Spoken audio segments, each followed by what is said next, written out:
Steel Magnolias deserves way more credit than it gets, as it is a movie about women in a southern beauty parlor filled with pink decorations, big hair, and tears that keep coming.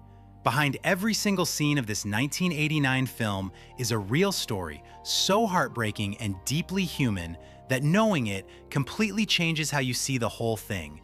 These are not trivia facts for a game night, but the specific details that explain why this movie hits differently from almost everything else made that decade.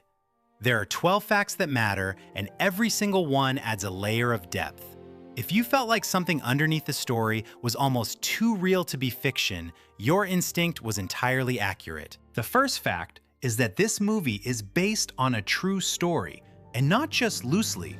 Writer Robert Harling had a sister named Susan who had type 1 diabetes, and in 1985, she passed away from complications after fighting hard to live her life exactly the way she wanted. Shelby, the character Julia Roberts plays, is not just inspired by or loosely based on Susan, but is an exact representation of her. Every detail of Shelby's stubbornness, her bravery, and her refusal to let the disease define her choices was pulled directly from real memory. When you watch this film and something about Shelby feels highly specific, it is because she was an actual person. The whole movie functions as a public memorial Robert Harling built for his sister, where anyone who needs to process grief is welcome to show up. The second fact involves the rapid timeline of writing something that raw, as Robert Harling wrote the entire original stage play in just 10 days. The grief poured out faster than he could contain it, and he described the process as a continuous wave of Southern identity pouring into his typewriter. When he finished, he was not even sure it looked like a proper play, but he knew the story had to exist somewhere outside his own head. That urgency is what you actually feel when you watch this film, because nothing about it was crafted from a safe distance. It came straight from devastation, written at full speed, and that intense energy never left the material. The third fact reveals that when production started, director Herbert Ross arrived on set carrying his own grief. He had recently lost his wife, and instead of keeping that pain separate from work, it spread through everything around him. Ross became harsh, critical, and by all accounts, genuinely difficult toward the cast, with Julia Roberts taking the worst of it. She was 21 years old, early in her career, finding her footing in a large production, and Ross pushed her to tears multiple times in front of the whole crew. He acted out of a desire to make a young woman feel small, rather than trying to build a better performance. The cast gave extraordinary performances in spite of the atmosphere he created, not because of it, and that distinction is entirely relevant. Ross made one tactical error he clearly did not anticipate, which brings us to the fourth fact. He went after Dolly Parton. He asked her directly whether she even knew how to act, which was a completely incorrect move. Dolly looked at him and said, "No, but it is your job to make me look like I can," before smiling and moving on. That was the end of the conflict, and he never targeted her again. The most characteristic element of her response is the absolute absence of defensiveness, as she did not argue or get rattled. She simply stated a truth, let it land, and got back to work. If you watch her in every scene of this film with that exchange in mind, everything about how she carries the character of Truvy Jones makes perfect sense. For the fifth fact, the role of the sharp-tongued, gloriously grumpy Weezer almost went to someone entirely different. Bette Davis saw the stage play, connected deeply with the character, and wanted that part badly enough to suggest that Katharine Hepburn should take one of the other female roles. Two of the biggest names in the history of Hollywood were circling this Louisiana story about grief, friendship, and beauty parlors. Shirley MacLaine ultimately got Weezer and made the character memorable in a way that is hard to imagine anyone else matching. The reality that Bette Davis was chasing the role proves the quality of Robert Harling's writing, since seasoned veterans do not pursue projects unless the material genuinely earns their attention. The sixth fact is that the film was not shot on a backlot designed to feel Southern, but instead, the crew traveled to Natchitoches, Louisiana, which is the actual town where Susan Harling grew up. They used the real streets, the real landscape, the same heat, the same light, and the same geography where the actual story unfolded. When Sally Field stands outside crying for her daughter, she is standing on ground where actual grief happened in real life, which adds significant weight to the performance. Viewers can feel the difference between a manufactured location and a place that carries history, and every outdoor scene in this movie carries that weight.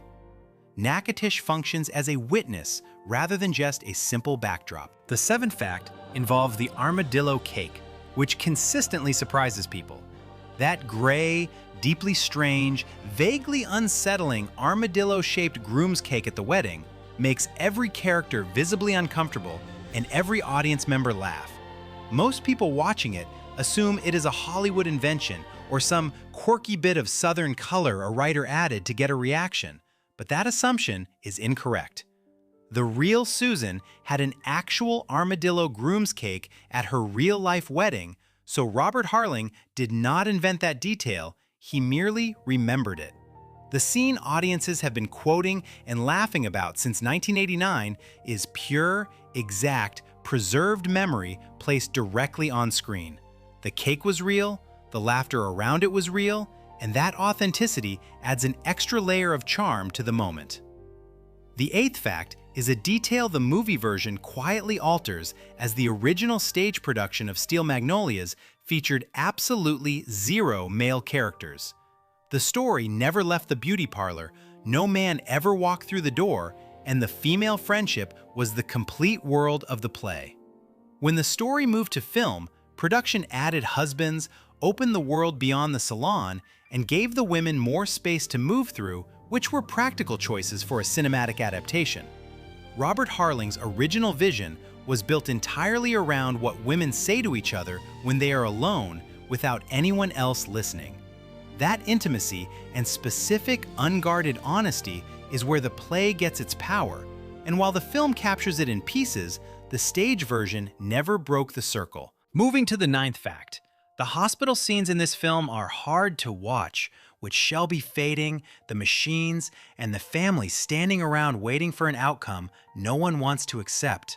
Those scenes carry extra emotional weight for a reason most viewers have never heard, as the director brought in the actual nurses and medical staff who had cared for the real Susan Harling in her final days.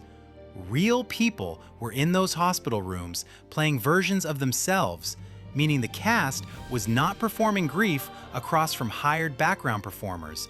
They were standing face to face with people who had lived through the true version of that exact scenario.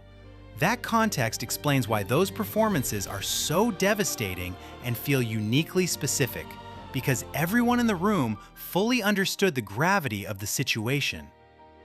The 10th fact shows that not everything on that set was painful, as Julia Roberts and Dylan McDermott, who played her on-screen husband Jackson, developed a genuine romance behind the scenes during filming. They dated briefly while production ran and continued for a short time afterward, giving the warmth between Shelby and Jackson on screen a firm foundation in what was building off-camera. Audiences have always been able to discern the difference between manufactured chemistry and a connection that actually exists between two people. The relationship did not last permanently, but the dynamic it gave the film was entirely genuine. When those two look at each other with that particular tenderness, it comes from an authentic place that a director could not have simply engineered. The 11th fact highlights that the story proved strong enough to earn a full television adaptation in 2012, this time led by Queen Latifah with an all-black cast. The core of the story stayed focused on friendship, loss, Southern community, and the specific bond between mothers and daughters, while speaking directly to audiences who could see themselves in every role. The original film had already shown since 1989 that this narrative crosses cultural lines, and the remake made that explicit. Queen Latifah brought extensive gravity to her role, and the cast around her matched her performance perfectly. The story did not shrink in translation, proving that grief and love are universally recognized concepts, which has always been the central theme. The 12th fact changes the context of everything that came before it, because Robert Harling did not write Steel Magnolias for Hollywood, box office returns, awards, or a career launch. Susan left behind a 2-year-old son when she died, and that child was going to grow up without knowing his mother, her humor, her warmth, how she sounded when she laughed, or how her friends looked at her across a room. Robert wrote the play for his nephew, putting his sister's life on stage and then on screen so that Susan's son would always have a way to know who she was. Every accolade this film ever received, every ticket sold, and every time a stranger cried for a woman they never met, all leads back to a man who loved his sister and documented her life for her child. It is difficult to watch Steel Magnolias the same way after learning it was written in 10 days of grief, filmed in the exact town where the events occurred, and performed by an ensemble who brought everything they had to a deserving narrative. This production did not manufacture emotion, but instead captured something true and held it still long enough for an audience to feel it.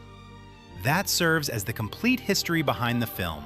Drop your favorite detail in the comments below, tell us which one resonated the most, and subscribe to ensure you see the next video, because well-crafted stories deserve to be shared accurately.